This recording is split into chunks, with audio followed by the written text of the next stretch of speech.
Not much. How you doing? Can you hear me?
No, really, it was because I was having trouble finding good stuff at a good price, and one thing led to another, and I found my way slowly getting into it, and life circumstances happened that gave me more time to pursue it.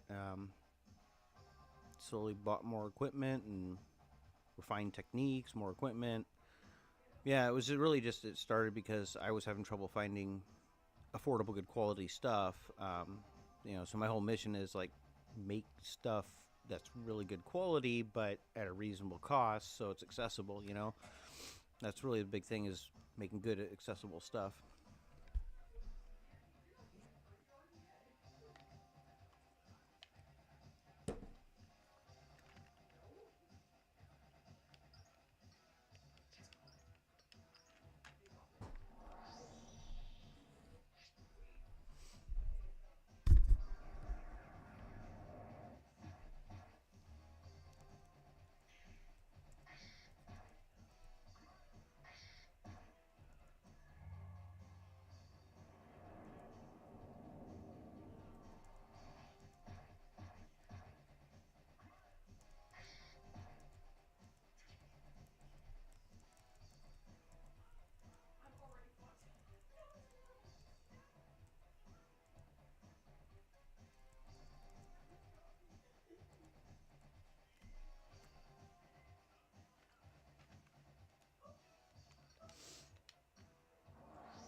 Hey, can anyone hear my mic?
Oh, that's good. I wasn't sure if it was working until just now. Let's see. Sorry, I'm squinting because I'm doing this on my laptop in the house instead of in my shop. It's easier for me to relax at night doing it this way. But so you can probably hear one of my college kid in the other room gaming online. Sorry about that. Anyways, was it D-Flex one? Yeah, that's cool. I'm glad you found me on here. The answer I was given earlier was that you didn't hear was it was a slow process of me trying to find good quality stuff that was affordable as a collector myself. That's what led me, long story short, into this, and then started as a side gig, as a hobby, and slowly, amongst with other life things happening, it became a full-time thing for me. But that took time and investment and learning the tricks and so on and so forth. But yep. Oh, what happened to my store? So one day out of the blue, Etsy sent me a message and suspended my store and said my products. It was something along the lines of my products do not fit in the Etsy marketplace, and I appealed it and said I give them names of here's these other people selling the exact same things I'm selling. Tell me what I'm doing wrong. Well, what am I doing different? And they just didn't answer me. So yeah, that's what happened to my store on Etsy.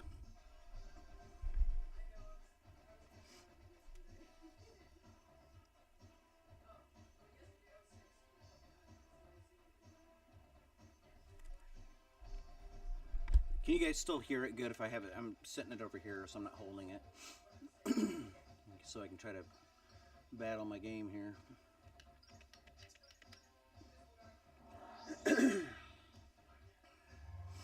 Yeah, eventually I'll get the camera set up in here. Right, I've got it set up in my shop, but usually I'm too busy during the day to get on, and then I like to, if I'm streaming, I've been liking to do this at home in the house because it's just more comfortable and it's like separation of work and pleasure, if that makes sense. Now, let's see, I should pay attention to what I'm doing here. So if you hit the start button, you can see the enemies.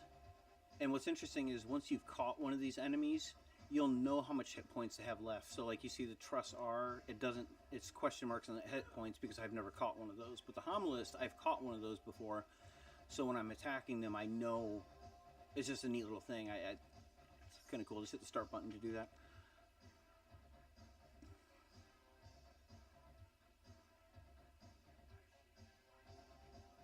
Oh, is it? Yeah, I haven't been on there too much. I'll have to jump on there.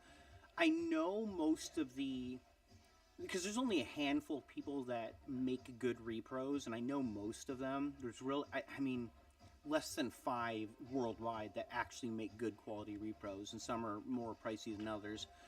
Um, I'll tell you guys a quick story about that.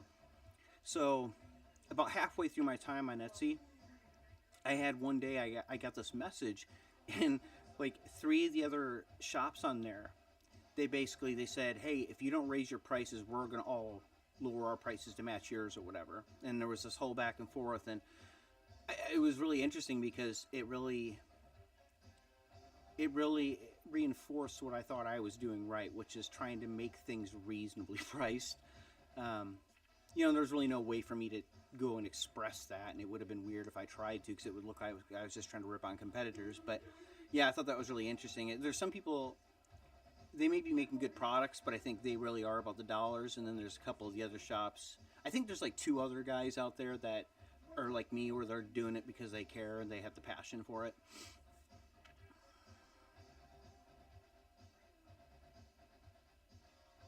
No, I never got my Etsy shop back. I had already been pushing. I had been really trying to push people to my website because then all I pay is parent processing fees, and Etsy actually does take a big chunk of your money. They're about as bad as eBay is. Um, so I try to push all my sales to my website, and then also I don't have to worry about how I word something. You know what I mean? Because like on Etsy and places like that, you have to like word things really carefully, or you'll offend somebody and your listing will get pulled. It was really stupid. Let's see here. See, pay attention to what I'm doing here. I gotta learn to talk and play.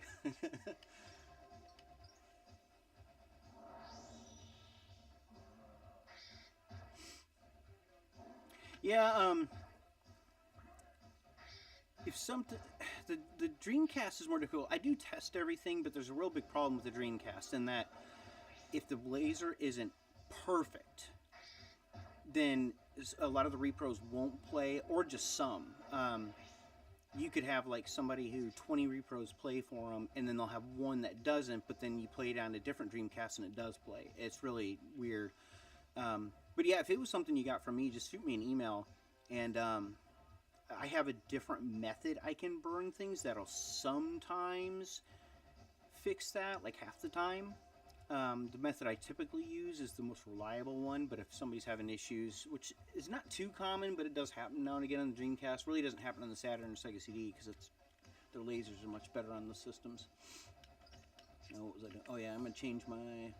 Oh, anyone who's watched me play this before, these fray changes, what that means is you're just changing it to that environment. And so right now I have my two, they call them monsters, but the two that I have deployed are both fire. So if I change it over to fray, then their attacks become twice as powerful, and the other enemies aren't fire, so their attacks become less powerful because two of them are blue, which is water, and we're in a water setting, so right now their attacks are more powerful.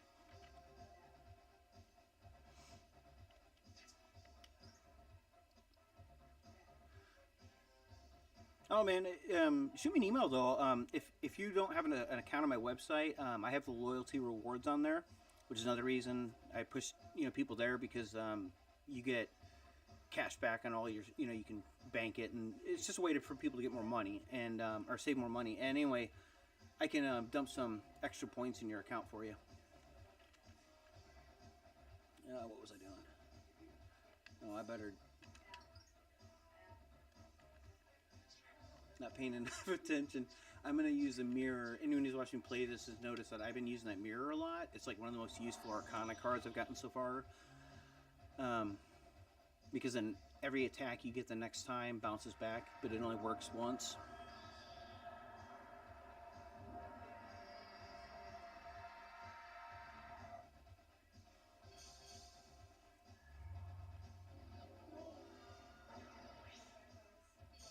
Yeah, eBay is bad too. I do sell on eBay. I have a pretty big shop on there. I can't sell like the repro stuff there, but that's not all I do. I also sell a lot of I refurbish consoles and sell a lot of those.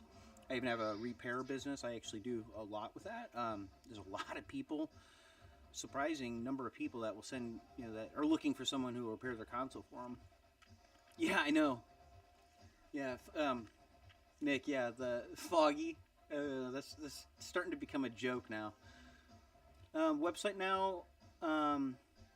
Yeah, no more Etsy. The website is just SegaReplay.com, and I'm also Sega Replay. I have an actual shop on eBay, but I sell stuff cheaper on the website since I don't got the eBay fees. So you're better off getting me on the website than on eBay. What was I doing? Oh yeah, I was gonna change the fray. That's right.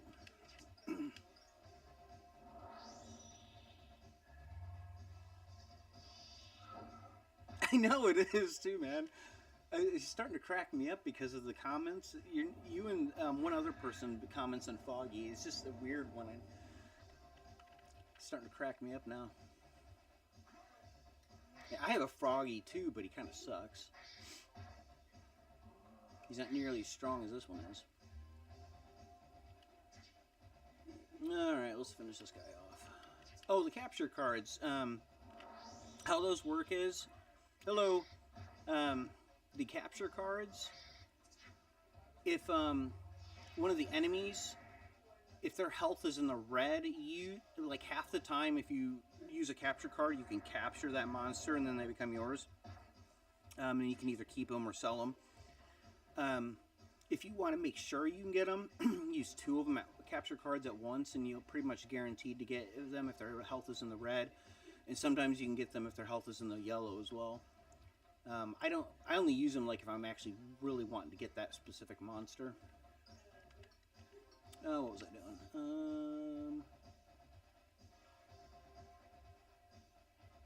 doing? Discard. That's if you don't want to play a card. You just got to dump a card. You don't lose it. You just lose it for this particular round. But that's the way if you don't want to do something, you just have to discard something. I'm good, brother. How are you doing? gaming background, how you learned to get good repairing. Oh gosh. So my gaming background, my first console was actually a Sega Master System, so I am like a diehard Sega dude. I got that in, I think it was 88.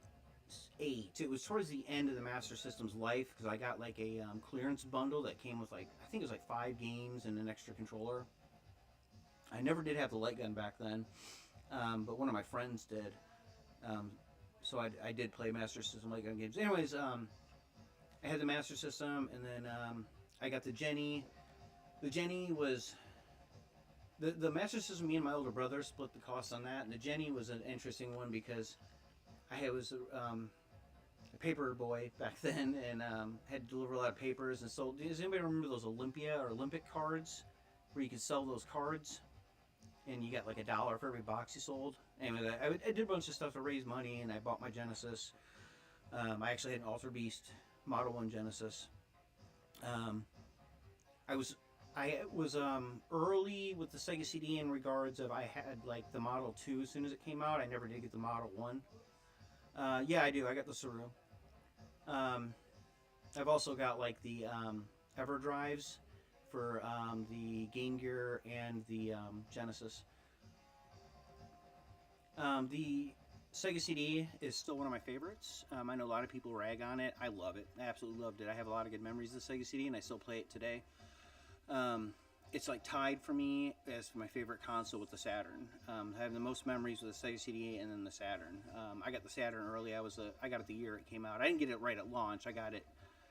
It was in that fall because I had to save up for it. And I had a 32X, and I think it was Electronics Boutique maybe. I like got a credit on my 32X to help pay for my Saturn. Now I regret that because the 32X sell for bank and they're hard to get. One of these days I'll get another one. Oh, what was I doing here?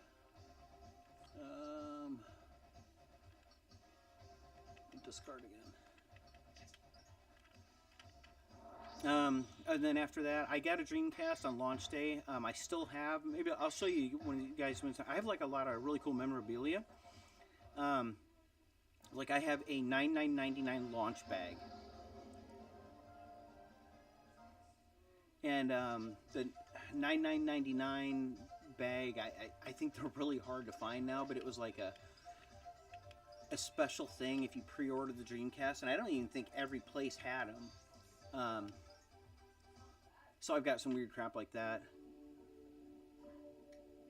Yeah, blue boards. Which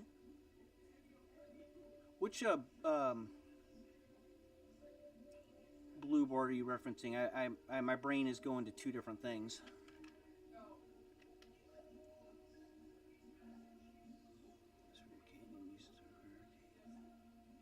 Oh, so this means the final boss here is going to be named Titus, and he'll have the Agua Spirit King. It'll be his Arcana card that I'll get when I beat him.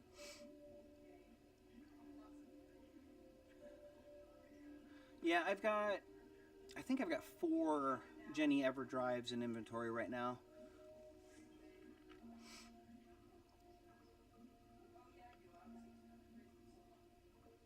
Yeah, I'm glad I got the microphone hooked up. It's a lot funner, you know, being able to like chat with you guys.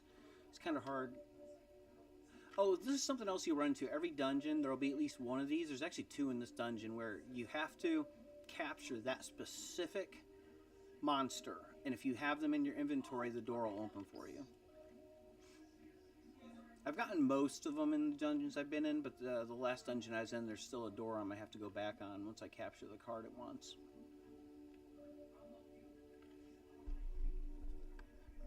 Can you hear me better now if I'm like this?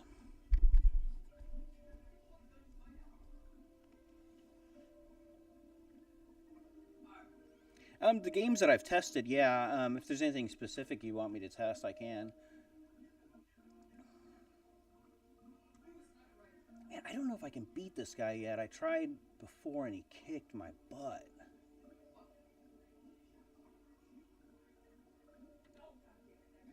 Yeah, all the games I've tried work, but I know they can be iffy.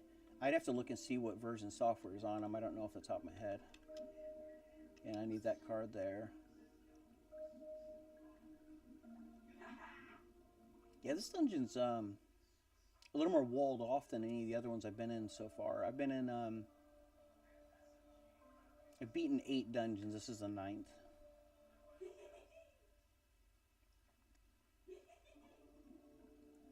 I can share you a link. The EverDrive might not be listed on there right now. I need to get. It's like a hard thing of trying to manage getting things. Like I have so much stuff in my inventory right now to list that I haven't had time. Like I have a couple Dreamcast steering wheels.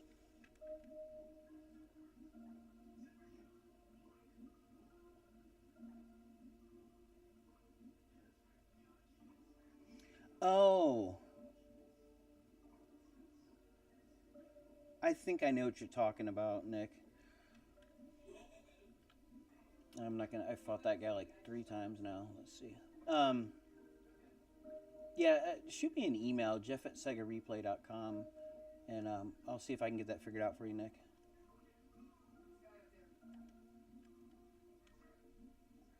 Oh, and I didn't finish before.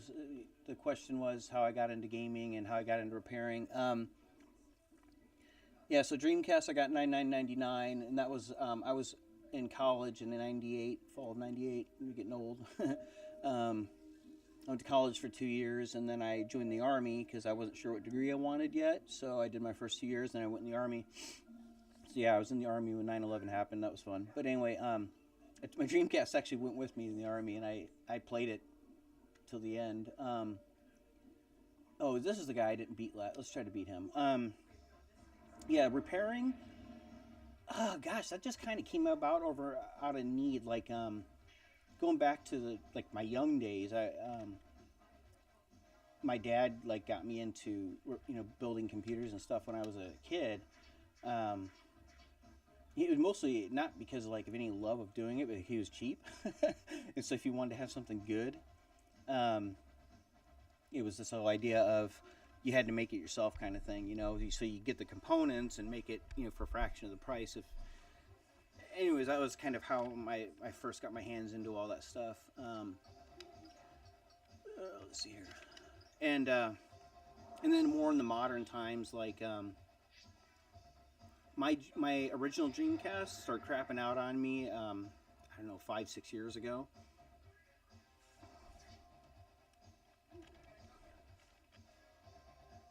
Oh yeah. Um, yeah. So I started because I already knew that, like the basics of how to like work on electronics. Does that make sense? So it was really just a matter of getting the repair manuals and things like just diving into this new hardware. And when I say new, because consoles are they're basically computers, and in one sense they're just specialized computers. You know what I mean? So it's like if you can work on a computer, you can work on a console. How many consoles do I own today? Um, 1, 2, 3, 4, 5, 6, 7. I've got I think 9 different consoles, like completely different consoles, and then how many total consoles? Oh God, I think in the shop right now I've got like 10 Dreamcasts in there and 8 or so Saturns. Probably about 10 Jennies. Don't have any extra Sega CDs right now. Those are getting hard to come by at a good price. What was I doing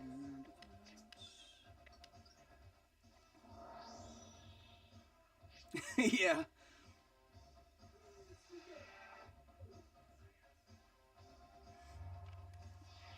Yeah, Nick, it was interesting. It was one of those things where I family has a history of military service. This is kind of like, I mean, like 2 of my brothers were also in, and what am I hitting with? Let's see. And I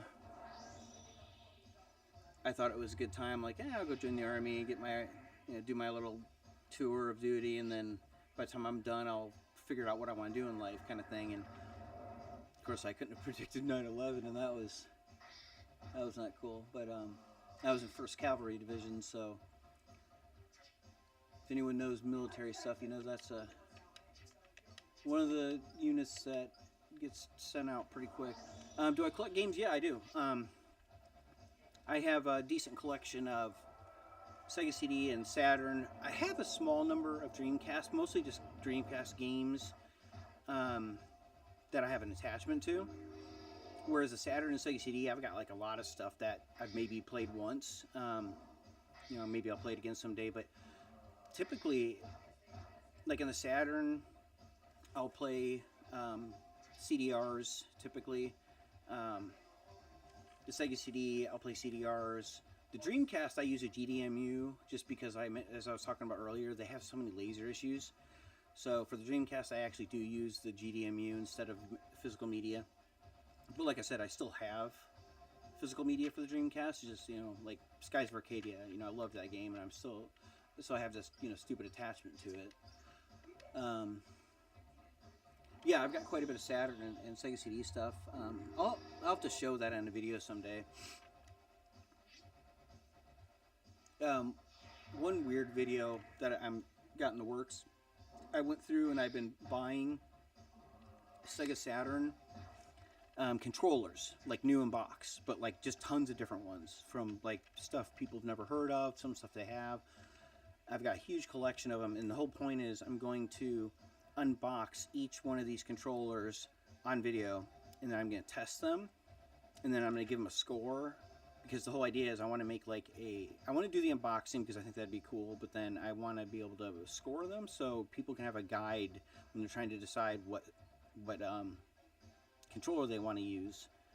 They can actually, look and see, okay, this is how they were rated, at least by me, you know what I mean? Yeah, I've got a decent collection. I know it's hard to say because I know that, man, there's some people out there who've got intense collections. I guess it really just boils down to how much money you can spare for it, or are willing to spare, whatever the case may be for that person. A lot of mine, like I have a lot of expensive games that it's just because I resell games. Like I come across good deals all the time, and some of them I'll just keep for myself, instead of reselling them. I resell a lot of my games through eBay. They'll always be listed on the website as well, but yeah, so I just come across a lot of interesting stuff, and it's amazing. Sometimes, like a good example is I came across a Sonic CD in box for $3. And if anyone knows how much, those sell for at least $100. You know what I mean? So it's really interesting. If you really look around, you can find some deals. You get out of like go garage sale and stuff, but yeah, Panzer Dragoon Saga. Funny story about that. So I did have Panzer Dragoon Saga. I pre-ordered it and I had it. I also had Magic Knight Ray Earth because I pre-ordered it, and I had Shining Force 3. So when I first got out of the Army, it took me about 6 months to find a decent job. I was just like working some random, retail crap until I could find a job, and then I went back to college, and whole long story short. Well, I had gotten married while I was in the Army, because I was in the Army for 5 years, and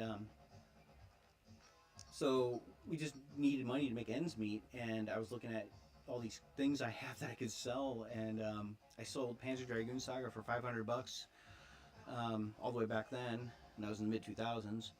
And I don't remember how much I sold Magic Knight Wraith for and Shining Force 3. I didn't sell everything though. Like I still have Lunar Silver Star and Lunar Eternal Blue on the Sega CD. I've got those originals. I got Dark Wizard on the Sega CD still. Yeah, so I've got a weird hodgepodge of things. What was I about to do?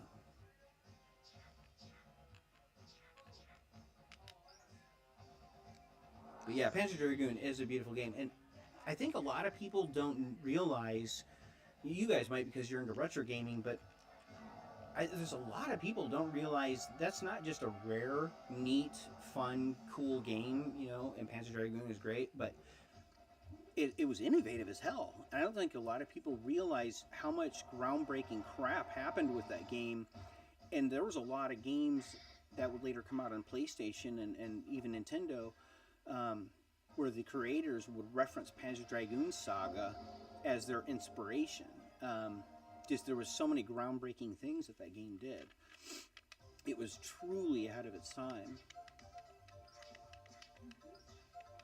And did you guys know that Saru, as far as I know, I've tried it on the Saru, but the last time I played it, I did play it on CDRs using the Sega Saturn Kai. Okay, so here's my thing with the Saru. I played with the Saru for a while. It does run pretty good, Nick. What I have found, though, because I did for a while try to switch over to the Saru, but I found in long games, it has a tendency to occasionally freeze. It's not extreme, but it was enough that I'm like, and it's because I play RPGs. And really, the game that I quit using the Saru on and moved back over to the Sega Saturn Kai was I was playing Shining the Holy Ark for the first time, because I never had that when I was a kid. And I would be like 45 minutes into a dungeon and it would freeze. And it didn't happen every time. It didn't happen all the time, but it did happen twice. And the second time, I was like, we're going back to CDs. So, yeah, the Sega Saturn Kai is super reliable. The Saru is pretty reliable. I do have one console, the Fenrir, but I'm not currently using it. No, for no other reason than it's a Saturn I'm in the process of modding. I've got a little project I'm doing, just a personal one. But when that's done, I might give the Fenrir another whirl. And the only reason that came about is because I had customers requesting Fenrirs, so I started stocking Fenrirs, and so I was like, I might as well try one myself too.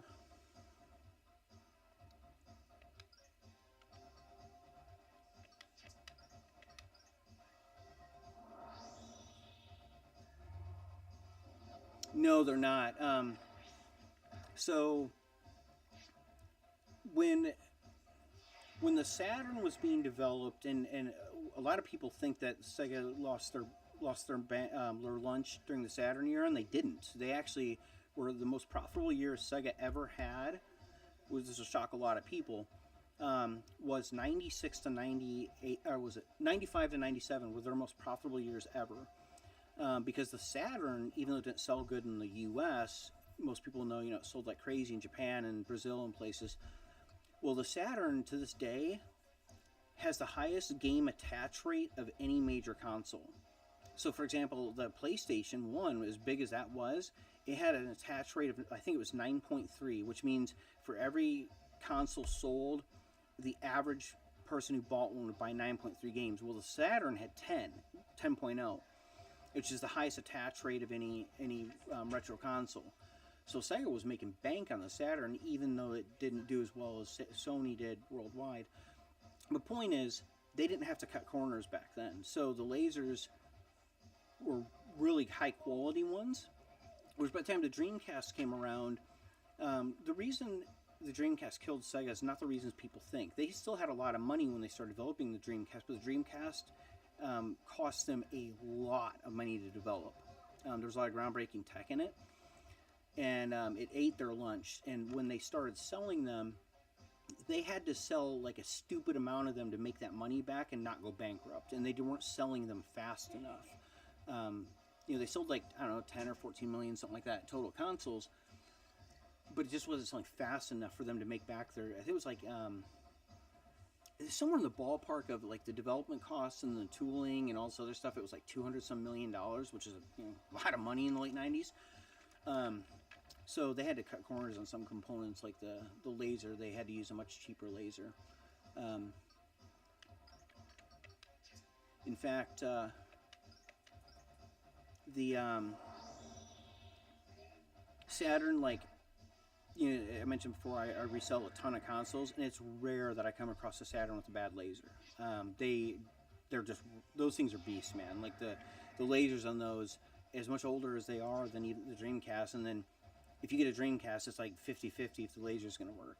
I can repair some of the lasers, but I'm not a tech wizard. I know how to fix things, but I understand the concept of how to replace the lasers, and maybe one day I'll do it, but it does get a little complex in certain parts. Some lasers I've repaired on certain consoles. It just really depends. But the Dreamcast lasers they're a pain. Um, yeah.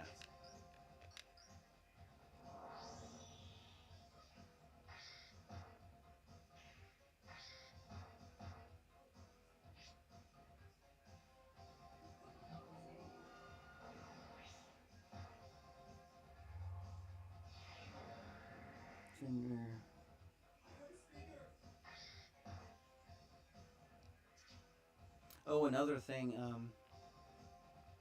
I did for the first time. Again, it was a customer request. Because I go, they send me the consoles and I'll mod them or fix them, whatever the case is. One was you can put a subboard in the Dreamcast that converts it over to HDMI, and there's like a processor to convert it. It's pretty cool. Modern games, not too much anymore. I did for a while, and then I really started getting back into retro games, Die Hard, and I don't know, like the modern games have lost their appeal to me for the most part. I think the only things I do play are Warhammer stuff, just because I'm a Warhammer 40k fan. So I'll play Warhammer stuff when it comes around, but that's about it. I've played a few RPGs on computers in recent years, but not too much. What was I gonna do?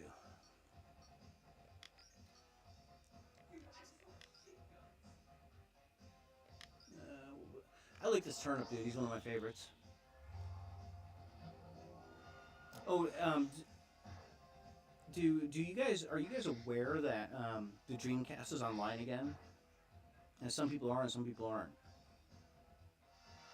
If any of you guys got Dreamcast, I'm hoping to put together some groups so I can start like my own clan to play Phantasy Star Online on the Dreamcast here in the near future. And there's a lot of other people. I'd rather have people that I chat with.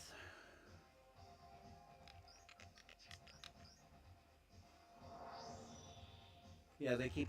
I think there was a couple more games added online to the Dreamcast recently. There's people just basically hosting servers, and then there's a group of programmers that have been. They basically made the software so that it would all work. And it costs about $100 to get your thing set up. You just it's a modded Raspberry Pi basically. And it simulates the dial-up and all this other stuff that would have been used back in the day. It's pretty neat. It's amazing what people come up with when they are really into something.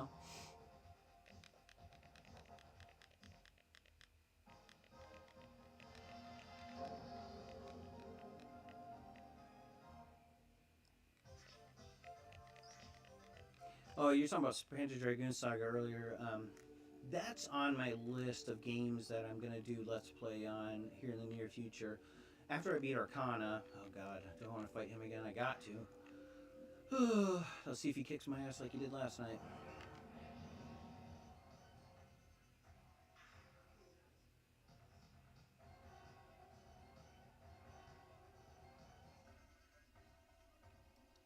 Yeah, Nick, if you need one, I can get one set up for you however you want. Of course, I'll cut you an extra discount on it. I've got a whole bunch of stuff.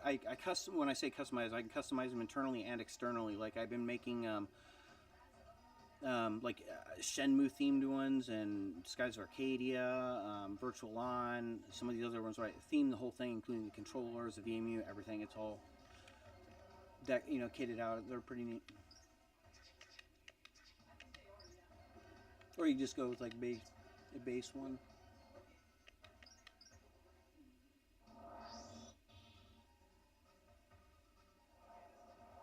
Yeah, Sega Sports ones are worth a little money too.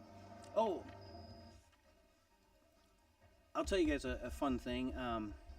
One thing that's cool about doing what I do is I run into people like in the industry. It's so cool. So this one guy, I don't know if you want me to say his full name, but I'll just say his name is George. He was a games journalist back in the 90s and into the middle 2000s. He was like a legit games journalist for a magazine, and he was a Japanese correspondent for this magazine in the States. Anyways, for him, he sent me some broken Dreamcasts, and I repaired. He had a Hello Kitty Dreamcast, and they're worth, they cost a lot of money now. They're worth a lot. So he wanted that repaired, and I upgraded it for him, and all sort of fun stuff. But anyways, it was neat, and I had some fun conversations with him about being a games journalist and the stuff he saw.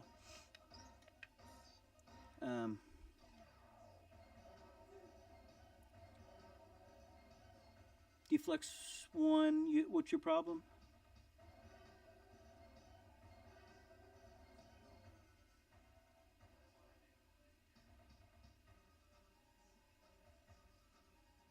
Oh yeah, the Gundam one was cool. I did. I think I'm the only one who's translated the manual for that one so far. There might be one other guy that has, but I'm not sure. I'd have to check his site. But yeah, I translated that one a month ago, maybe.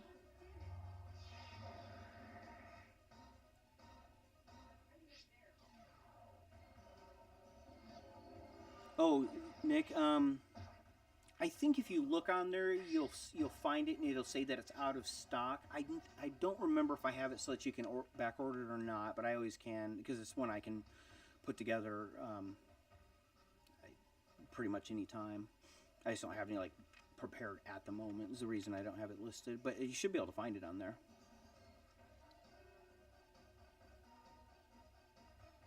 Oh, Nick, I actually, I've got a big lot of Saturns coming from Japan right now. One of them is a V Saturn.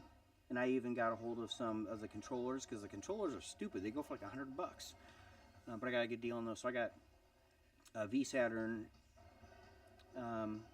controllers and some other regular Saturns. They're on the way right now.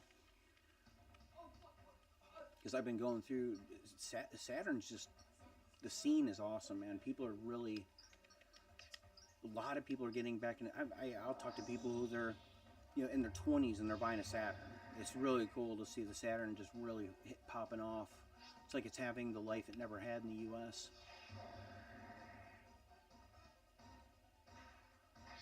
But yeah, Nick, didn't you say you have a high Saturn?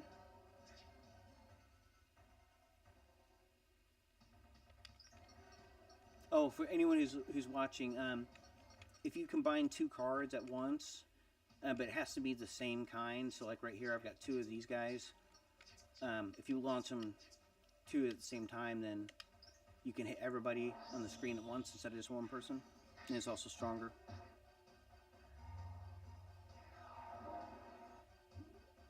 Oh, that's cool.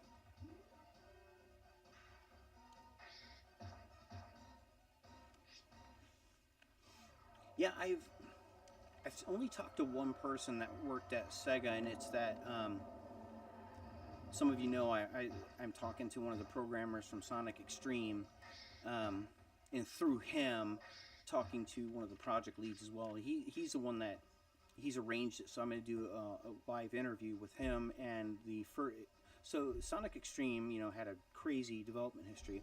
And throughout the course of it, there was 3 different development leads. And the one left, and another came, and another came. The development lead I have a line into was the first of the 3. And then the guy that I personally talked to, he was the programmer of the enemy AI. That was his job. And he was there at Sega Technical Institute, right up until about the end. So he'll actually be able to give us some really cool insight, you know what I mean?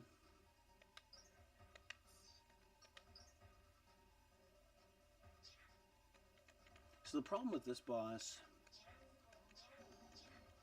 is he's got super strong, they're basically copies of him. And then as soon as you kill one, he'll just summon another. He's like got, as far as I can tell, an unlimited amount of summons of those. And so it makes it hard to hit him.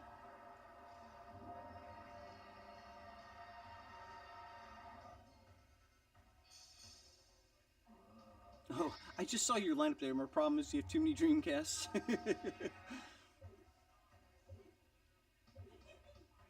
Are you using all of them, or is it just one of those things where you see a good deal and you buy and you're like, oh, I'm going to get that because it's a good deal, and then you just keep accumulating them?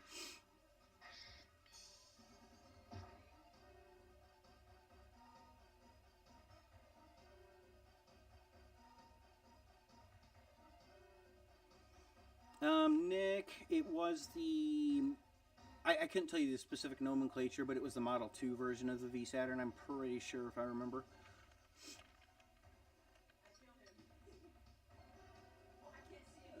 What am I going to do here? We'll let Betzo get killed.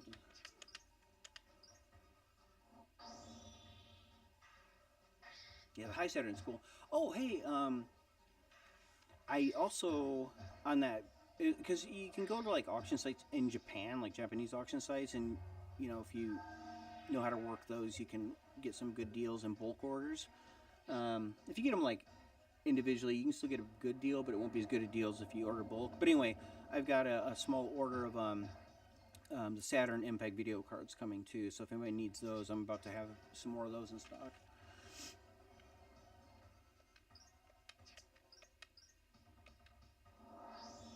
Oh shoot, I should have... Dang it.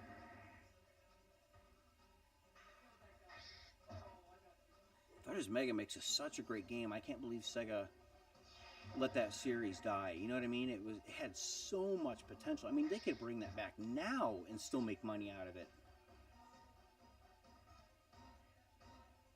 Yeah. What do I want to do with this guy? Let's see. Ooh, let's try and capture him. I doubt. I wish I had 2 right now. I'd definitely get him. Let's see if I get lucky. Because if I could get one of those guys and then come back and fight him with that.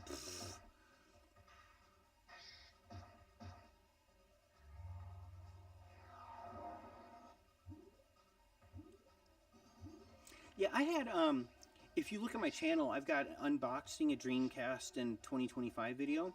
And that was a customer's. I said that in the video too. It was a customer sent me one. They had like a fully boxed Dreamcast that was like, had all the crap in with it and everything. It was really cool. So I was like, whoa, I don't know when I'll have this chance again. So I did an unboxing video of it. He sent it to me because he wanted some upgrades. But yeah, it was neat. We're going to do a heal.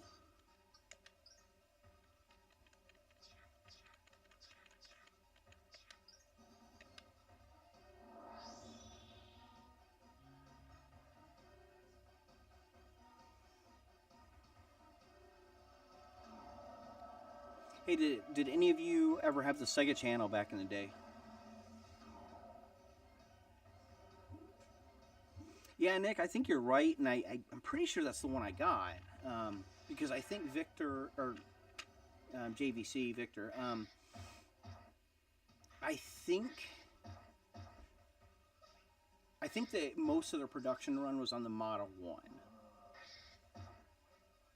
Oh, did you guys know that the Saturn, well, we always hear Model 1 and 2, they had like a boatload of submodels, and different submodels are wildly like, you'll have Model 1s that have Model 2 components, and there's like, how many was there? There was like 18 of them or something. There's a whole bunch. The only reason I know that is because when you're doing repairs, it gets interesting, because I mean, you could have 5 Saturns on your desk, open each one up, and the circuit board's laid out differently on each one. Hey, that's no problem. You don't gotta... I'm perfectly cool if you just want to watch, man. You're good. Oh, Nick. Yeah. Make him feel old. No, you're good. Ooh. Okay, here's a card I don't get to play very much. I'm going to play it right now to see if I can give him a bad day.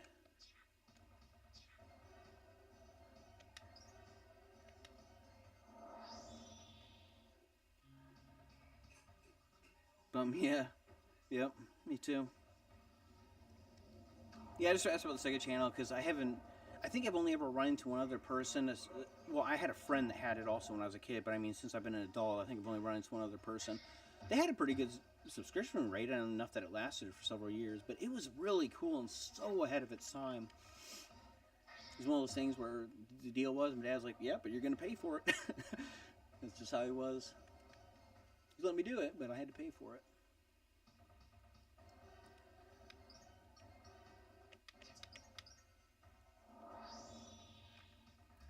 Yeah, Sega Channel was sick.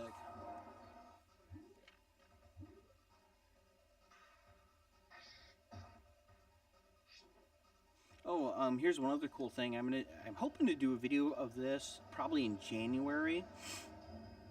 A little rare piece of history that I actually have in my possession.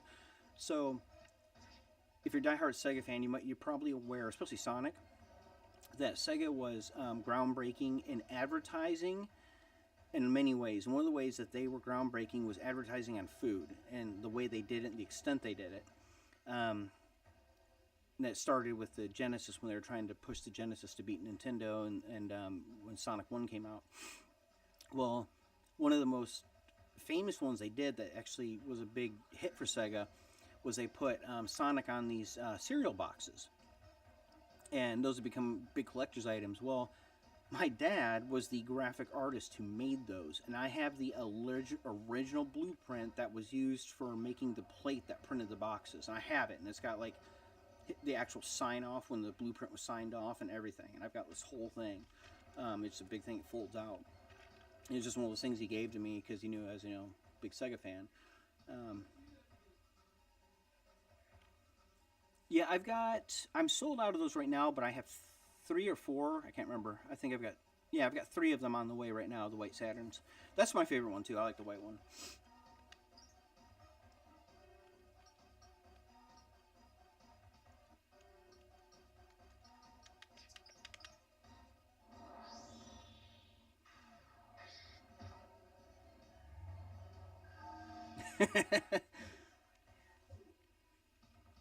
Yeah, it wouldn't surprise me, Nick, with at least these days, like, Sega's a little more loose about their properties. It seems like Sega's gotten a little bit better, though, with, like, them making some big bank on the movies, Sonic movies. I think they're being a little bit more careful with their IP because of that, but, yeah. Yeah, it wouldn't surprise me to see Sonic on some weird crap.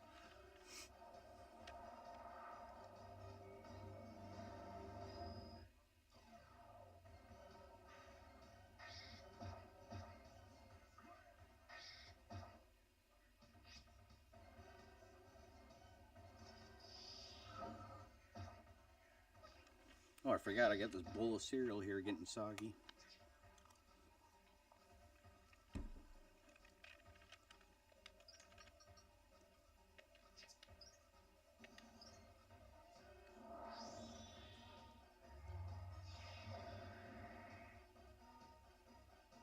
Oh, hey, thanks.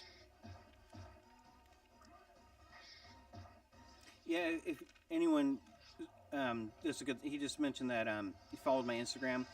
Um, Anytime I have a brand new box or manual that I've translated, they always get posted on there, and then eventually I'll get a video posted of them. But I've got like a whole bunch more right now that I haven't even posted videos for that I've translated. I just haven't had time.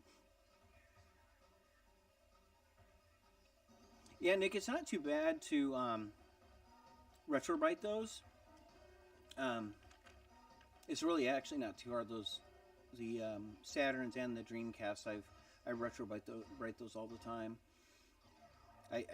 Oh man, I've gotten some really gnarly ones, and I can get them back to pure white. It's not too bad. You got to have the equipment for it, but it's not too bad. Oh god, let's see. I don't know if I can get through this or not.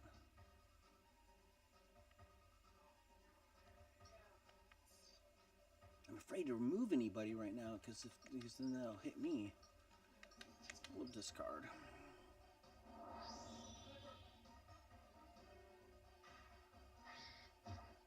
Yeah, I know, right, Nick?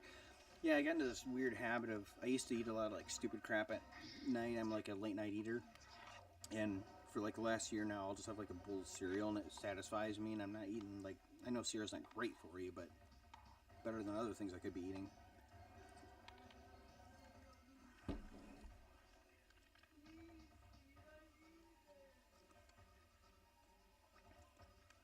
Yeah, Saturn's actually my hottest category.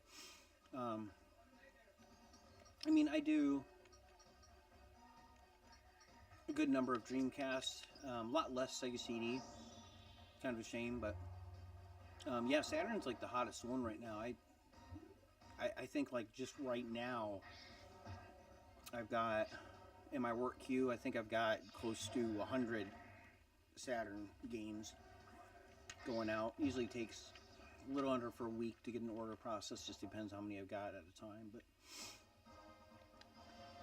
I actually beat him. He's beaten me twice before.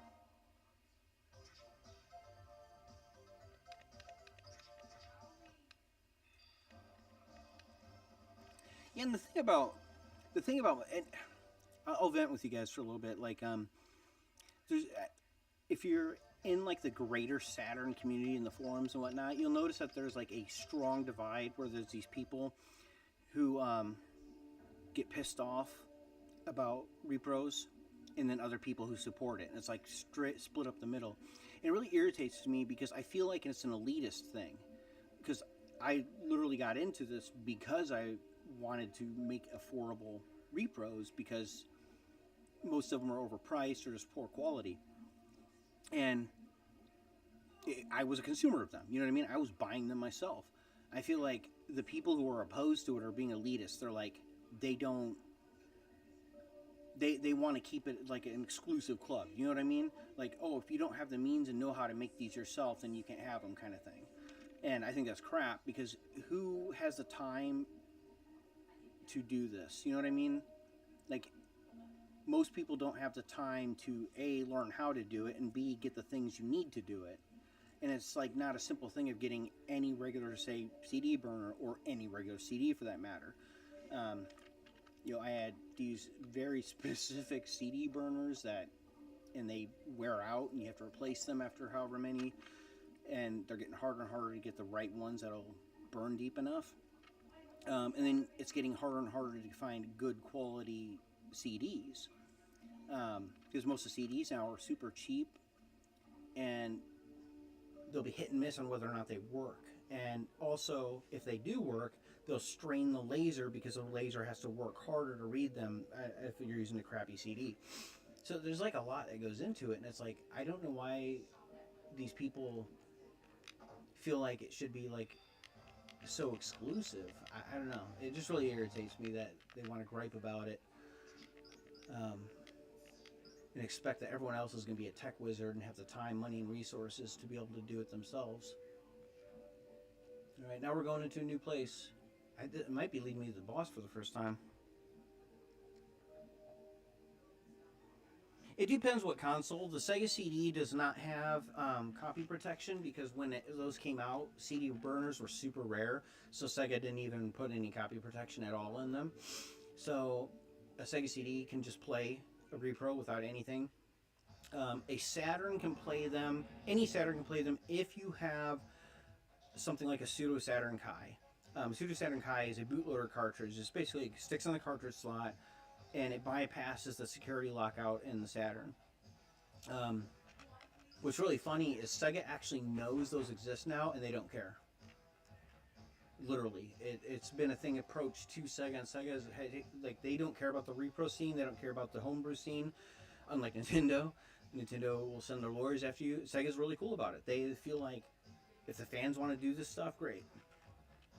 Yeah, thanks. I appreciate you saying that. So yeah, the Saturn needs the cart. I sell those too, and I can get them really cheap. There's different versions of them. There's really cheap ones. There's more expensive ones. I've got them all. The Dreamcast is a whole different beast. If you've got a Dreamcast manufactured before October of 2000, it can play repros without any modifications. Now, most of them are from that before that date, but not all of them. If it's got a 0 or a 1 on the bottom, it'll play them. If it's got a 2, it might. It depends on the date. You hear a lot of people online say the 2s can't play them. They're wrong. I have a 2 that plays them just fine. I even hold on to this stupid thing just so I can show people that they do play them, because everyone online says they don't, and they do. It's about the date. And it's because Sega changed the BIOS in October of 2000. That's what most of these guys don't realize. It doesn't matter. It just happens to be that the 2s were being manufactured starting in late August. And so late August through September 2s still had the old BIOS and will still play the burned games, but the ones after October won't.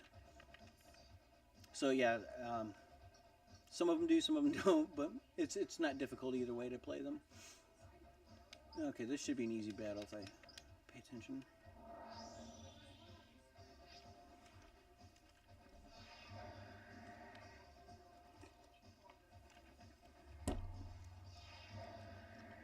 Hey, so got a cereal in my mouth. Where's everybody at? If you don't mind, I'm just, you don't have to say. I'm just curious. I'm always interested to see where people are from.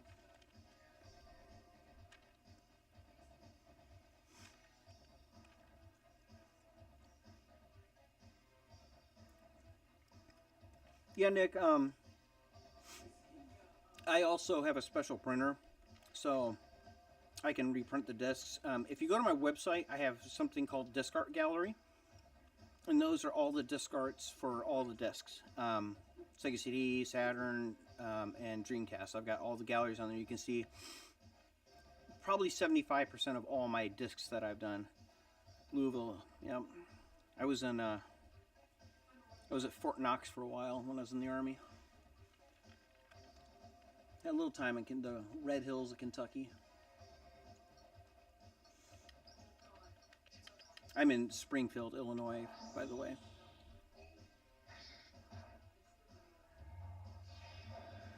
Bay Area, super cool. I've only been to California once, and that was, no, that's wrong. I was there twice. Both times I was in the Army. So I was in Southern California both times, and Death Valley area.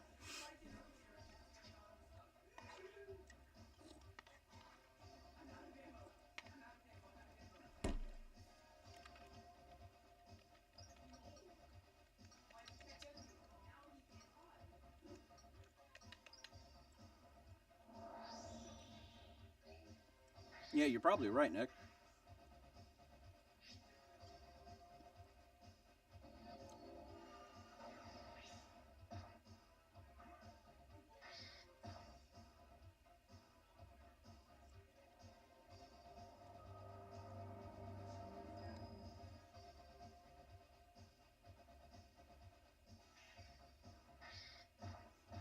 Oh, for anyone who's paying attention, you see that the enemies, they can also do the fray change. Basically, any card I can get, they can get. So that's kind of interesting. And certain enemies will have a higher percentage of different cards. So, like, you'll have a certain enemy that maybe they have tons of agility, and so they'll like constantly raise their agility and knock your agility, which just makes it hard for you to hit them, and they can hit you easier and stuff like that. It's really interesting.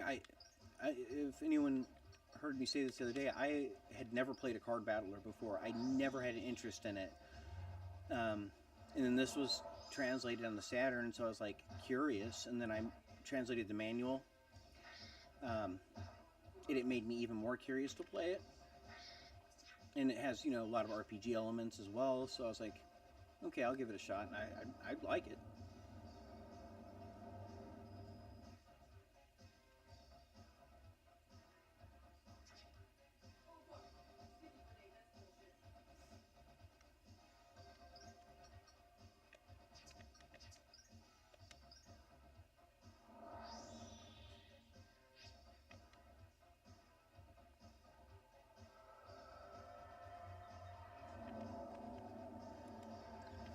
I know you guys are out of my state, but something I am going to start doing, this has been in the works for a while, is I'm going to start having, a couple times a year, I'm going to rent this conference center here in Springfield and set up all kinds of retro consoles, primarily, like Dreamcasts and Saturns and some other, there's some guys I know locally that are going to bring some Nintendo stuff. And basically just everybody can come in, eat pizza, and play retro games. Yeah, I know you guys are out of state, but when that stuff comes up, I'll let everybody know, and if anybody wants to travel in, they're more than welcome.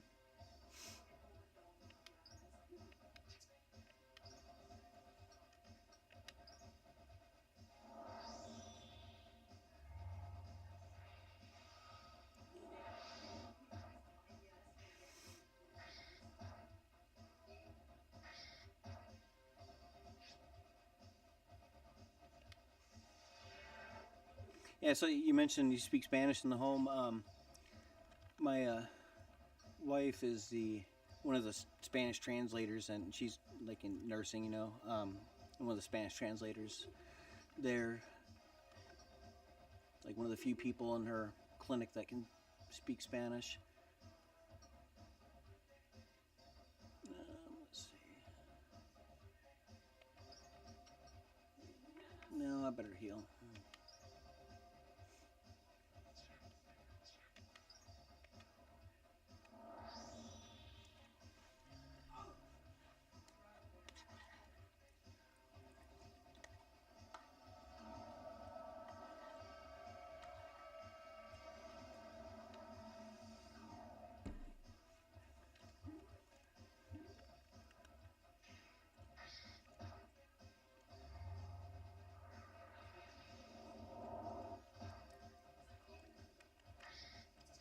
Have any of you guys seen?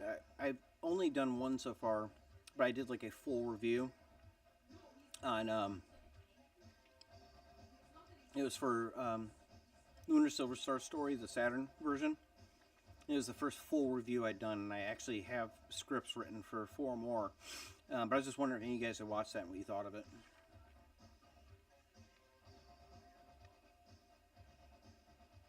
Dang, that hardly did.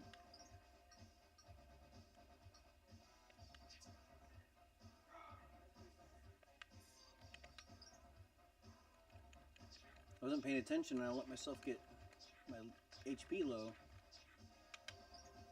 I definitely don't want to get killed now.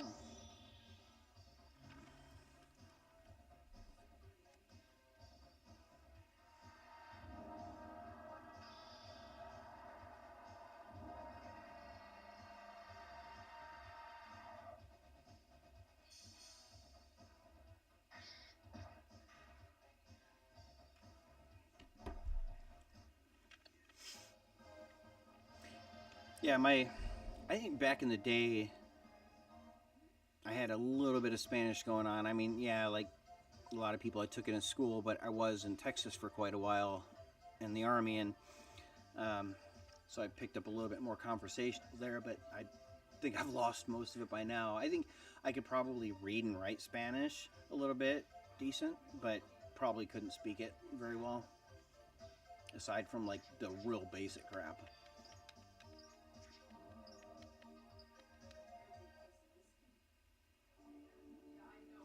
More than you think. Well, I guess here's a good question, and Spanish speakers I've talked to give me different answers on this. So, um, some people tell me that Portuguese is too far and isn't very intelligible. Others say that they can read it just fine.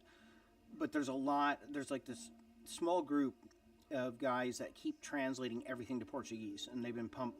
I just don't usually have them listed because nobody asks about them. And that same group has also done some of them in Spanish. So they're taking games that were never in Spanish or Portuguese and they're translating them. So there is a group doing it, and I guess if you can understand Portuguese fine, then those would work out for you too. But like I said, I've had different Spanish speakers tell me different things on whether or not they Portuguese is intelligible to them or not.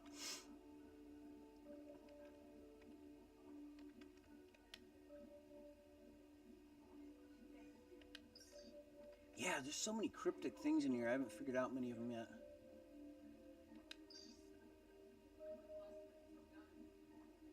Interesting. Let's give me a little tip here.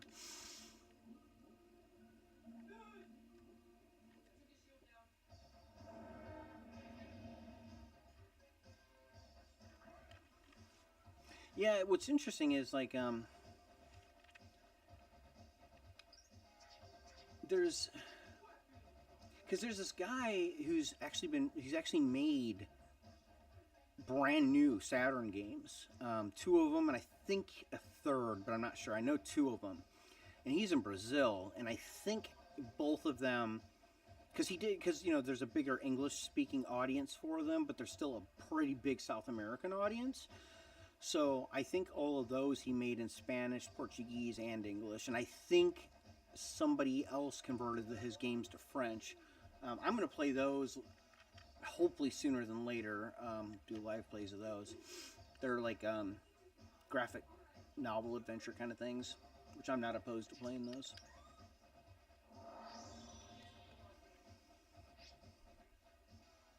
Yeah, I do.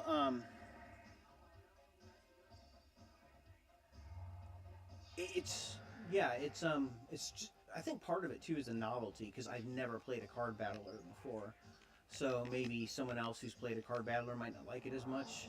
Um, it's definitely short, like weak on the story. Um, I think right now because I'm pretty far into it, I'm kind of playing for completion at this point. But it is fun, but it's not as fun as like another, most RPGs I play.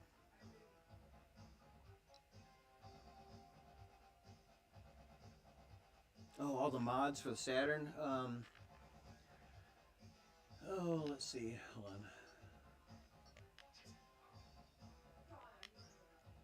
I've never caught one of those genies yet. So the Saturn. Let me think here. So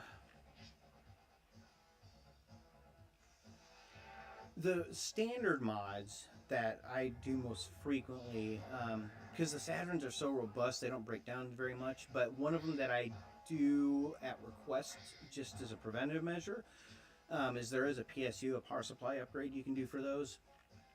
I actually keep those in stock just because, I mean, you'll come across Saturn and somebody will say it's a dead machine and then it's just a bad power supply. But it's not super common with the Saturn because, like I said, it's a really good machine. But that's not a bad mod to do. Of course, there's the different ODs. There's a Fenrir, a mode, and there's one other one I can't remember off the top of my head. There is a wireless mod for the controller ports to make them wireless. I'm not sure how accessible those still are. I know I don't got them right now, but I'd have to look and see if they're very readily available. What else for the Saturn? Oh, you can mod the Saturn to basically, the Pseudo Saturn Kai, the cartridge. You can mod the Saturn so that that's built in internally. So it has the functionality of the Pseudo Saturn Kai, but it's internal. Oh, here's one I just did the other day. I don't know why I didn't think of this right away, because it was the first time I did this for a customer. No one had asked me before, and I had just never gotten around to doing it. Okay, you know how the battery in the Saturn, if it dies, you lose all your game saves? Well, there's a modern FRAM upgrade that somebody came up with, and it's based off of a cheap component. So basically, you can replace the Saturn's volatile RAM that would save the game saves. You can replace it with this FRAM chip, and the FRAM chip's just like a lot of other modern electronics, where it doesn't have to have power to save to hold the save. So basically, your game saves, you'll never have to worry about losing them.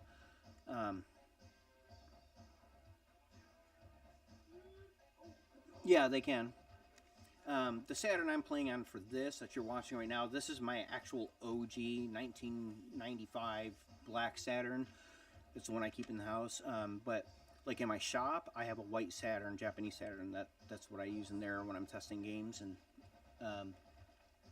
yeah, you can play. Well, there's a caveat to that. You have to have a Pseudo Saturn Kai to make sure that nothing is region locked. Some games will play on all the Saturns because they never region locked them. It's kind of hit and miss with those. But if you got a Pseudo Saturn Kai, you're gonna play. You can play any game from anywhere basically. But yeah, some things are region locked. But yeah, the Pseudo Saturn Kai is a workaround on that.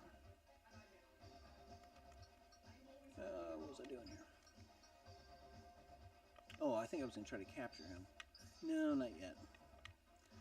Let's discard.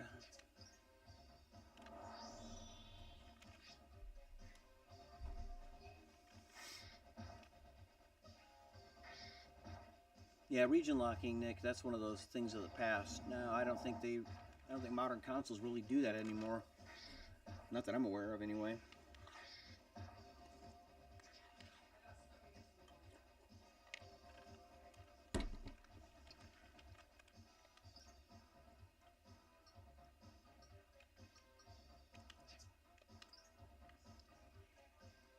anyone was wondering about region locking, there was three main reasons for that back in the day. Well, they used to always do it. One was so they could control releases. So, for example, when Sega's launching Sonic 3, they would have days that they were promoting, that they're marketing, hey, this is, the day Sonic's coming out kind of thing. And because of time zone differences, manufacturing time, so on and so forth, they'd want to stagger those. And so they wouldn't want like Americans getting a Japanese one before they were supposed to, and things like that. Another reason was back then, licensing was a little different than it is now. Because the world is so connected through the internet, now licensing is more done in a world level. So like, if a company, say, licenses Iron Man, and they're going to make an Iron Man game, they're going to probably have the rights worldwide on it. Back then, because the world wasn't so connected, they would basically license by region.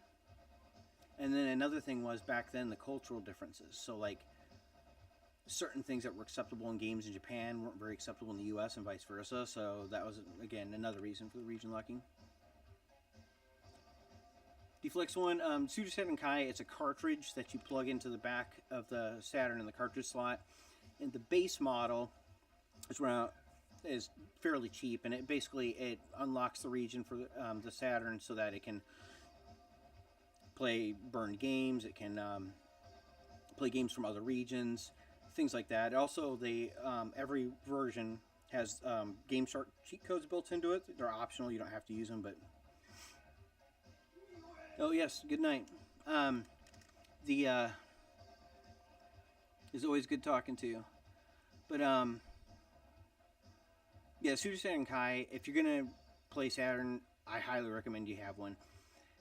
I personally recommend you get the more expensive one, just because the Saturn is limited on game save space, and the more expensive version of the Super Saturn Kai has a ton of game save space on it. Yes, it's where the Saru goes.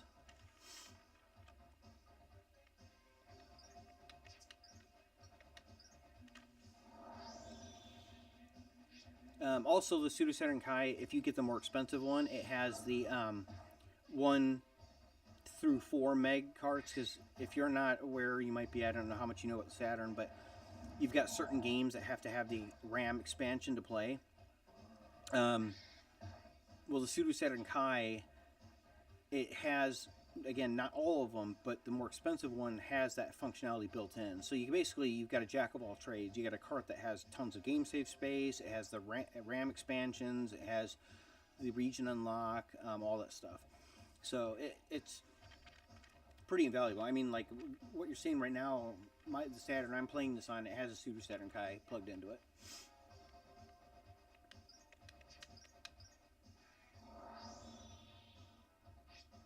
Yeah, you're right, Nick.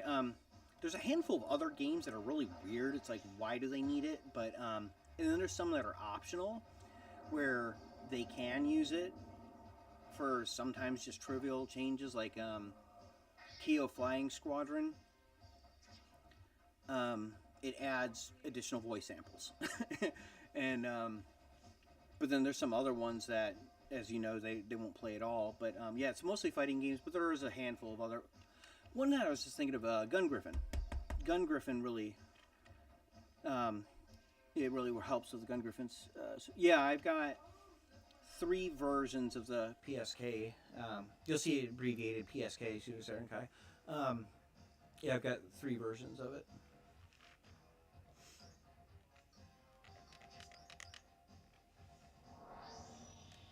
The more expensive one, little fun side story.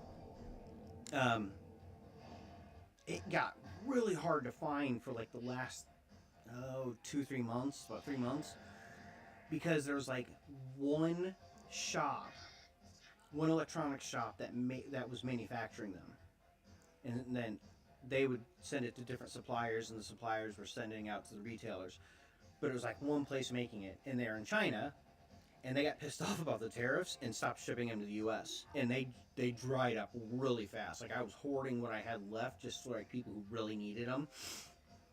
But I did see they're starting to finally ship them again. They just jacked the price way up. But um, yeah, that was a really odd little thing that happened in the Saturn community.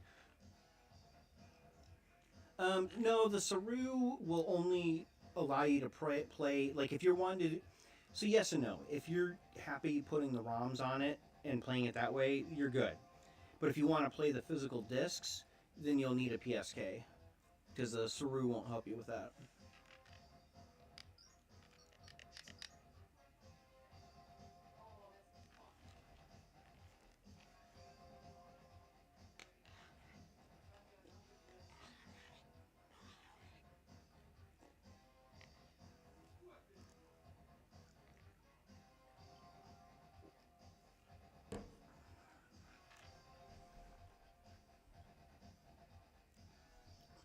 Yeah, Nick, you can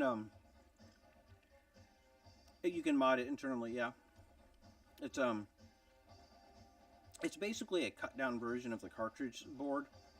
If you take one of the cartridges apart, the board that's inside there, it's like a cut down, smaller version of it, and it's got to be soldered in, and then you got to run some jumpers to power it. But yeah, it goes internally in there.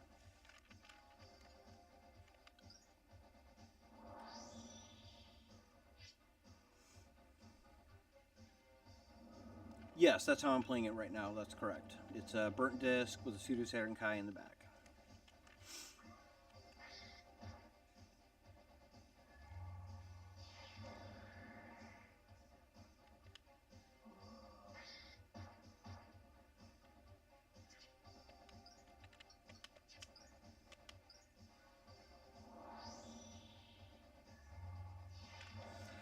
Yeah, Nick, I think there is because there's two software versions of the Saru, and but I think the ones that are mostly sold don't. But I could be wrong. I'd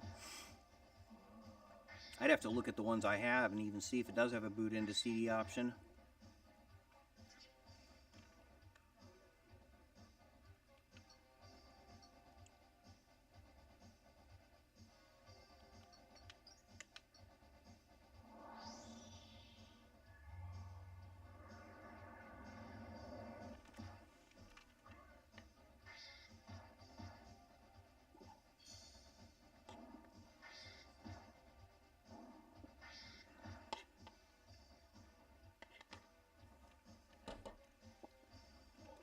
Oh, a fun little Sue Saturn Kai thing that I do occasionally.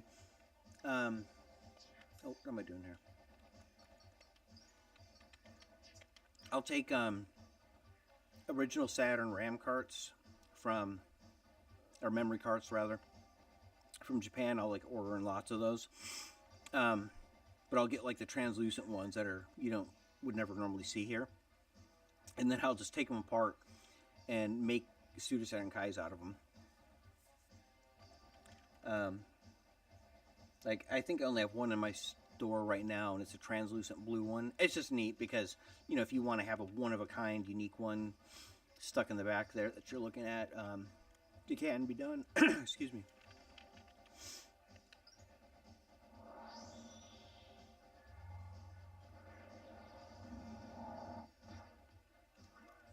Oh, do you have one of the blue Sarus, Nick? I have. I know you can get the translucent blue for the Saru. Most of them, I think the majority of them are black, and some come in the translucent blue because they're all basically made in the same place. But yeah, the PSKs are basically always black. So having a PSK of a different color is a little more unique.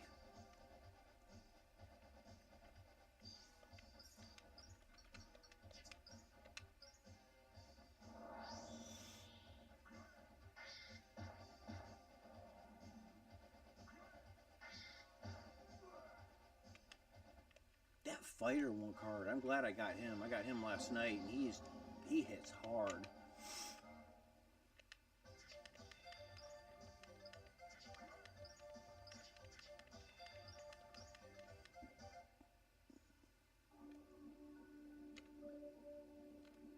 Oh man, this is big. Did I miss it? I think I might have missed something over there. Oh, no, I guess I didn't.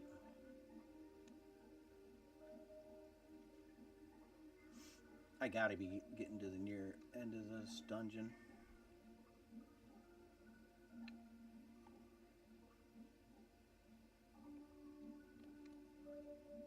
Yeah, I bet you that's probably the door to the boss.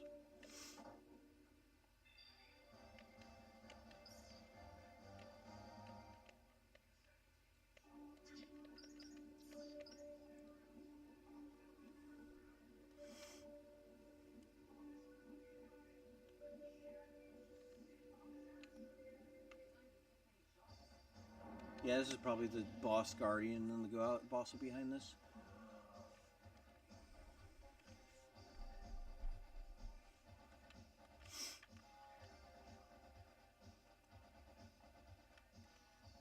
So Nick, since you didn't grow up in the Saturn era, so what got you into the Saturn? I'm curious.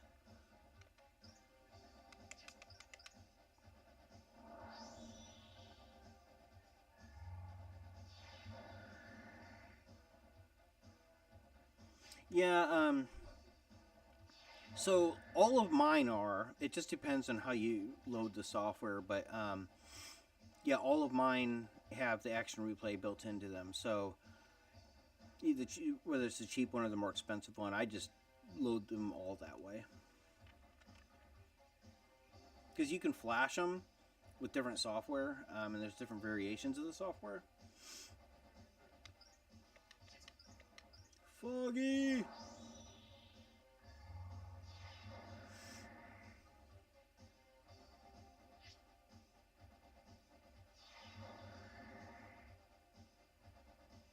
Yeah, I don't use cheat codes that often, but I do occasionally, usually just for fun. I'm trying to think if I've...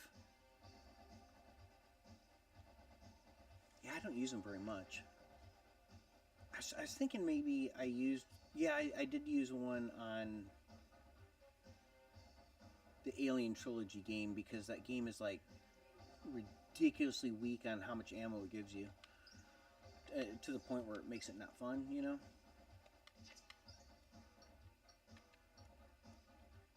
But if it's got enough ammo, it's actually not a bad game.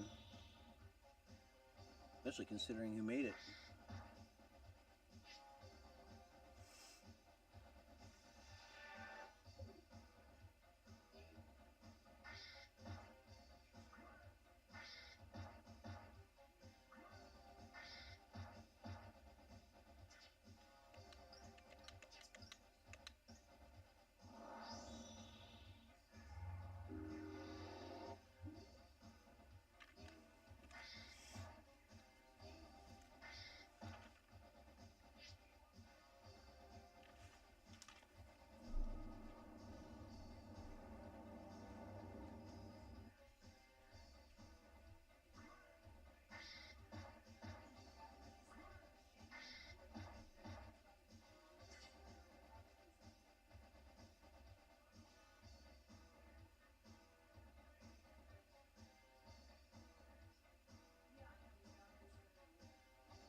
Sorry, I stepped away for a second. Let's see, what do we got going here, Foggy?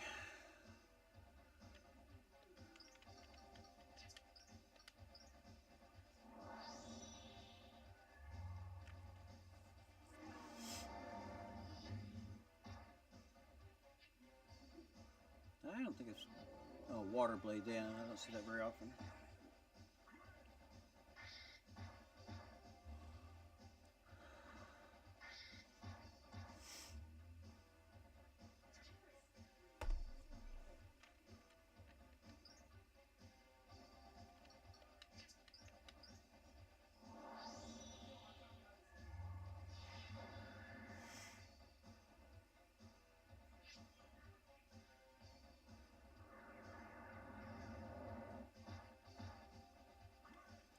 Yeah, it's really interesting. I love hearing the stories of like what led people into the Saturn that didn't grow up with it.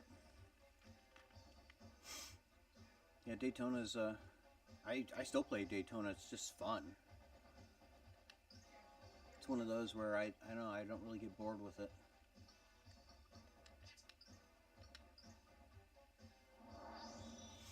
I think I well maybe tomorrow night when I come on I'll do a little round of Daytona.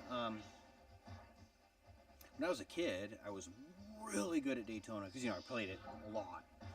Now I just it's one of those I'll pick up and play, race a track now and again, but I don't play it like religiously. But I always have fun playing it. Yeah, it could. Nick, they can be flashed onto those. If you have those and you want a PSK, just hit me up on email and I'll walk you through flashing it. And if you don't have a CD burner, I can send you the disc.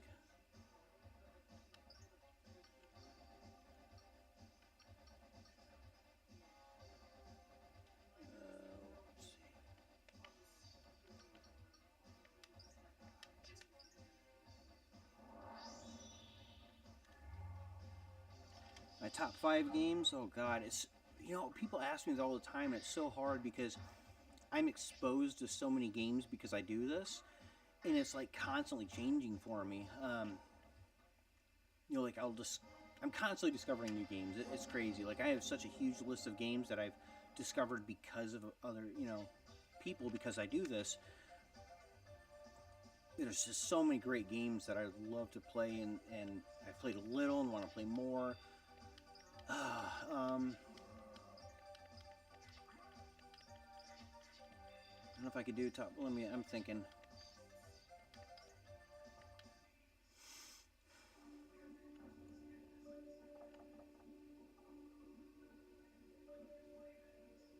It's kind of hard too because it's like I look at games.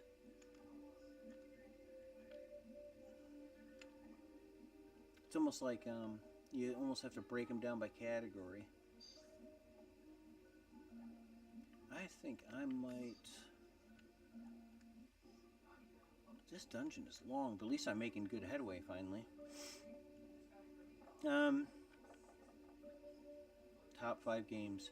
I could definitely say the Shining Force 3 trilogy is in my top 5. I would just count them all into like one game, one entry.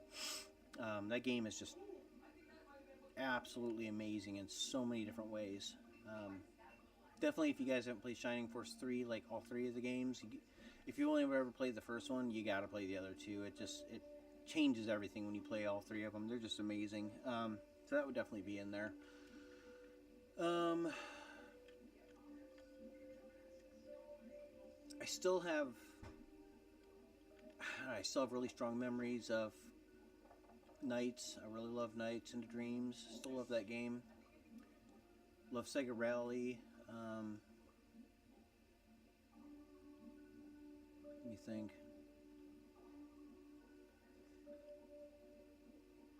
And then if I like start thinking of other platforms, it gets really big, really fast. Like I love Skies of Arcadia.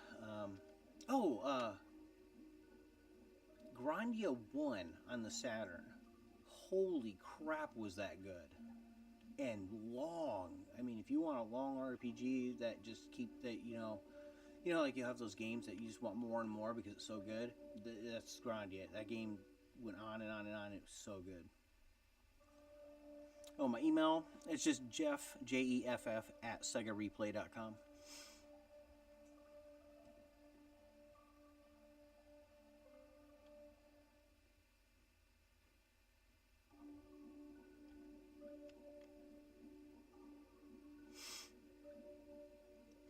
I know I got to be getting pretty close to the end of the dungeon, but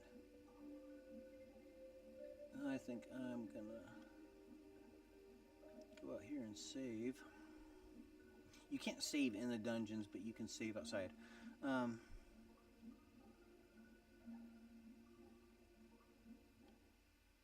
Oh, really? Okay, that's cool. Yeah, you're part of that small group with me that actually had it as a kid.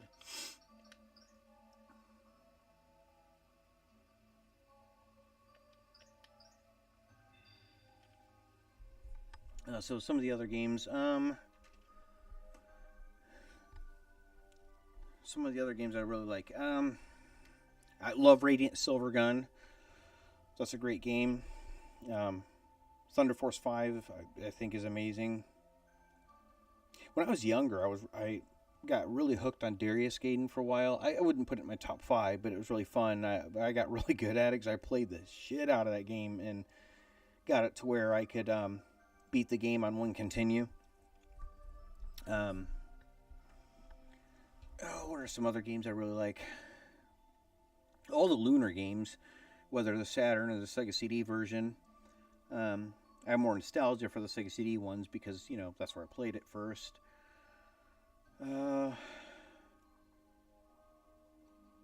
Sylphid and Soulstar on the Sega CD. I loved those. Sonic CD. That was always my favorite. 16-bit Sonic with Sonic CD. I loved that game. I still have my original copy.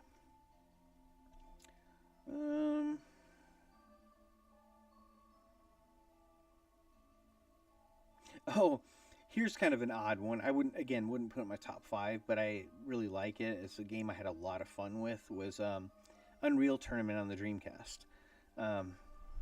When I was in the army, you know, a lot of my army buddies, we would hook up the 4 players, 4 controllers, and have at it in Unreal Tournament. Had a lot of fun doing that. There's some other.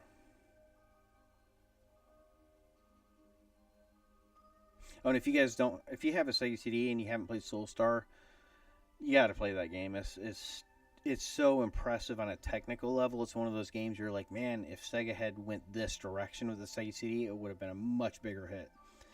Because it was one of those rare games that actually used the special hardware in the Sega CD, which a lot of people didn't even know it had because they was barely used.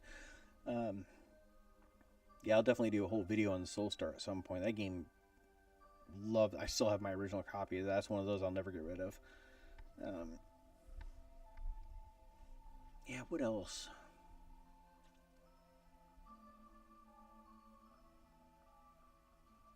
Oh, you got them for free? That's cool. Yes, you got the OG black one. You know the black ones sell for more than the Japanese ones nowadays. Yeah, because they sold so many more of them in Japan that the even importing them, it's cheaper to get a Japanese Saturn than it is to get a U.S. Saturn. Well, I guess I could just say American Saturn because I believe. Well, I know, like down because Brazil, they sold a lot of Saturns down in Brazil because it's Sega stronghold, and there are the black Saturns down there also. Basically, North and South America and Europe, they were black there as well. It was only pretty much Japan was the only place that got the different colors of the Saturn. I think even Australia got the black Saturn.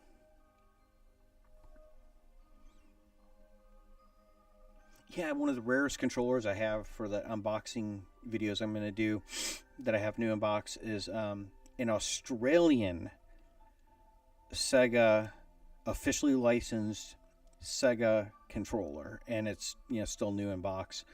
And what made it different from the other ones is the ones we got in the U.S. and the ones that were in Japan and Brazil, they were all made in Japan.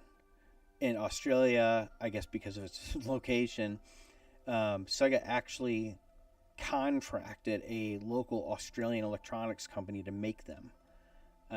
So I believe it's the only one that's an official Sega Saturn controller, and it's the shape and style and everything, but it was made by a whole separate company, and they're rare because they were only made in Australia and New Zealand. Kind of a little oddball thing.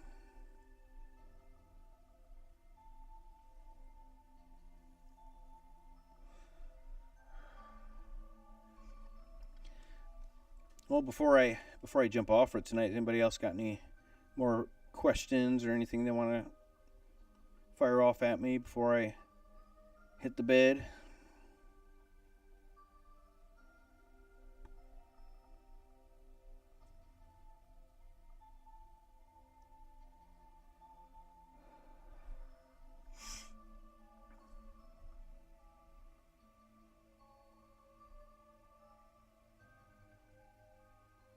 Yeah, no, you're right, Nick. Yeah, and it's really interesting too. Like in Japan, the story was just so different, but it was also marketed very differently there than it was here. Um, and also, I think famously, Sega of America was not really behind the Saturn, and they kind of screwed all of Sega because of that. But they just didn't want to support it, and yeah, in Japan for the first 2 years, Sega beat Sony in Japan. So I mean, that fact always to me is like the one thing you can say to people who are like, "Oh, it was the PlayStation era." You hear that all the time. It was the PlayStation era, and it always pisses me off because I'm like, no, that was PlayStation and Saturn era. Just depends what part of the world you're in and what the perspective was. But yeah, the first 2 years it was out in Japan, it beat the PlayStation in sales, and Sega was really, really shocked that it didn't do better in the U.S. There's so many reasons for that. There's like reasons people don't talk about nowadays that are like factual reasons that hurt it. Like one was when they did the surprise launch of the Saturn in the U.S.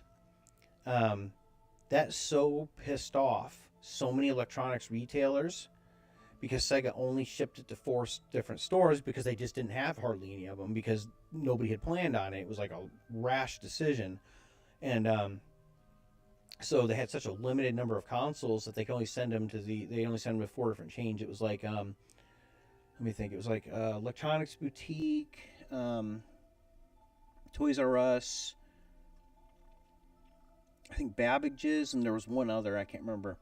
But like all these other chains that used to be big, like KB Toys, they were one that the entire life of the Saturn, they would not carry Saturns, they wouldn't carry software, they wouldn't carry anything Sega related or Saturn related. They were so pissed that they were excluded. What it basically did was, a lot of people don't realize this, but especially in smaller towns and cities in the country, there was a good chance that there was not a single store in your town that even carried any Saturn stuff. All your options were PlayStation, Nintendo. If you want a Saturn, you had to order it. And just a lot of people are not like that. They go walk into a store, especially back then. Nowadays, it's nothing to order a console online. Back then, you walked into a store and you bought a console. So the odds are, even if you thought about getting a Saturn, you'd go walk into your local electronics store and there wouldn't be a Saturn there because they were mad at Sega. And so you'd say, well, I want a Saturn, but I'd have to order it, and then I'd have to order the games, whereas I can just walk in here and buy the games. I'll just get a PlayStation.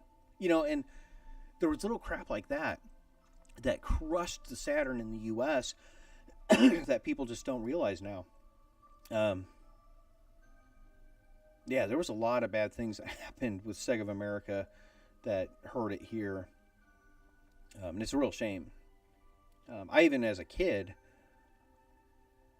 you always hear about the console bit wars, and that was a real thing back then, like the whole arguing with other gamers in the playground about which console was better or what version of a game was better and crap like that. It really happened. It wasn't just nerds, it was everybody. Yeah, I remember back then, defending my Saturn and always trying to get more people. Like, I had 2 of my friends that they also got the Saturn, and I think a lot of that had to do with me coaxing them, but yeah, it was a shame. I mean, I was just lucky that I lived in an area that had a large enough population that we had multiple stores that carried this stuff. Like, I got mine at Electronics Boutique.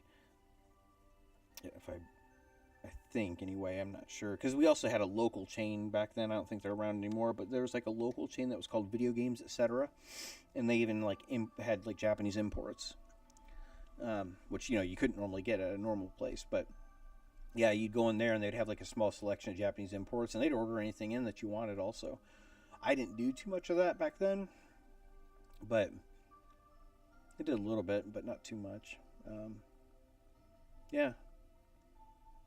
It's a shame, but at least it's getting a second win now, finally, after all these years. And I think that's what drew me back into retro gaming too. Is not just my love for the systems, but there's something about when you start seeing other people being interested in it again or for the first time, and it really drew a lot of interest. And then you started seeing these new games coming out, and you're like, holy crap, the Saturn's getting new games, and it's got a huge scene of games being translated, new games being made, and it just kind of reignited everything. Same with the Dreamcast. In fact, when I got back into retro gaming, it was because my oldest, who's in college, they had memories of when they were very little. I was still playing my Dreamcast. I had an Xbox by then as well, but I would still play I still had my Dreamcast even hooked up. And they mentioned that one day, and I went and pulled it out and plugged it in, and we started playing some old Dreamcast games, and that was really just how it all reignited for me.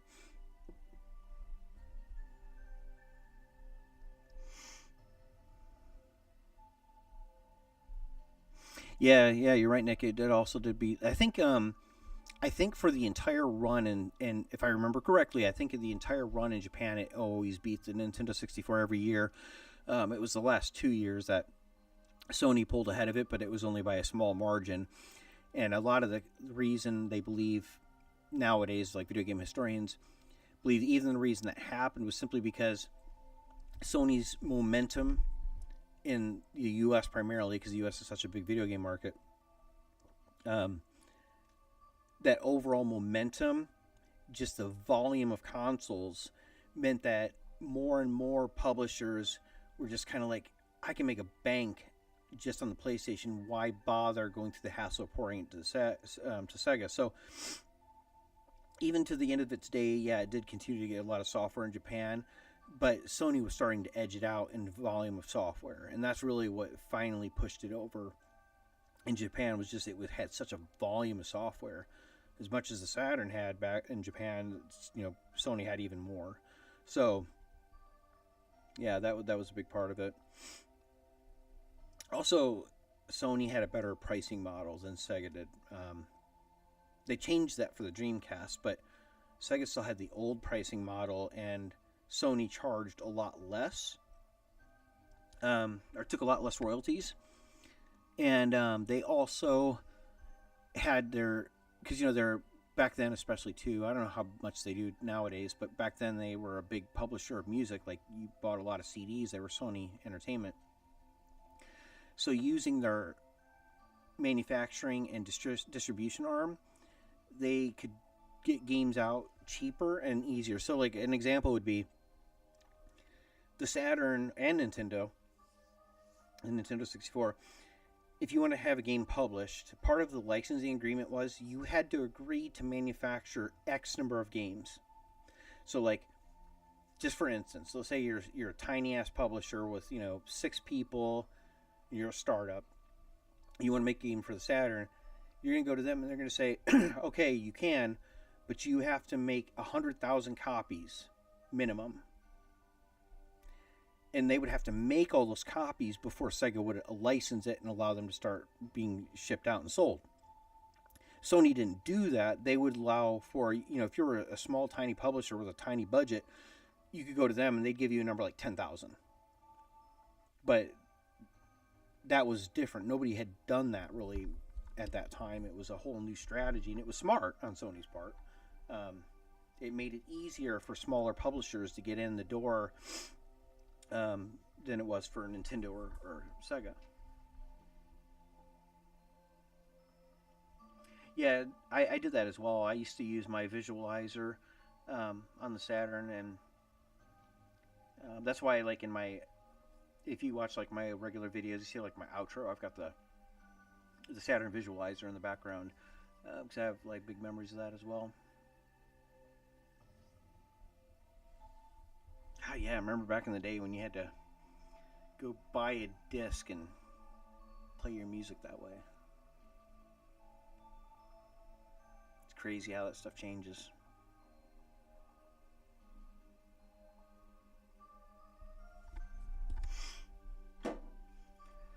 Oh, well, guys, let's see, hold on.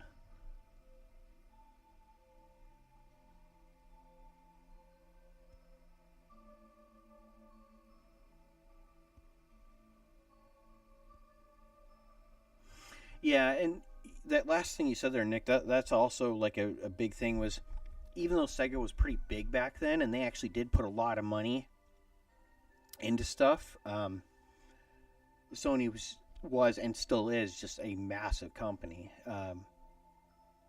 because of all their other branches, and Sony could, anything they wanted to do, like whatever subdivision of their company, they could shift money around to really hammer at a certain market for a time to gain market dominance, and then they could shift somewhere else. And when PlayStation first launched, they dumped a ton of money into it, way more than either Sega or Nintendo could have, reasonably done.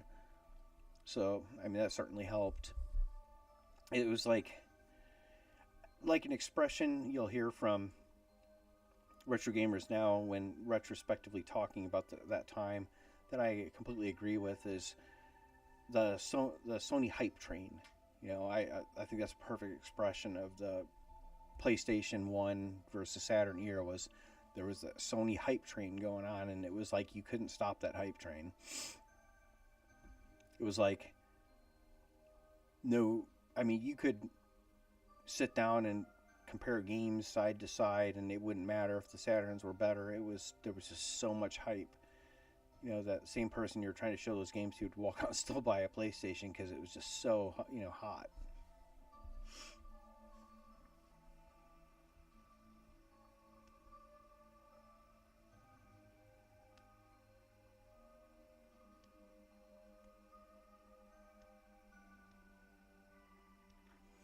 Yeah, you too, brother.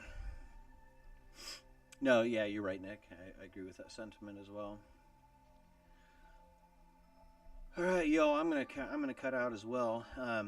I'll most likely be back on again tomorrow night. I'm right about at the boss on this, so I'm hoping that I can hit this boss, and then I'm gonna throw in something else tomorrow night. We'll play something different. Haven't decided what yet, but I've got some ideas. Yeah, it did. Yeah, it's great having you guys on here. I really appreciate. I hope having the mic. I hope you guys liked that. I know it was easier for me to talk than trying to type and play. See if I can get better at playing and talking. It's kind of like driving and talking on a phone. All right, guys. Have a good night. We'll talk to you later.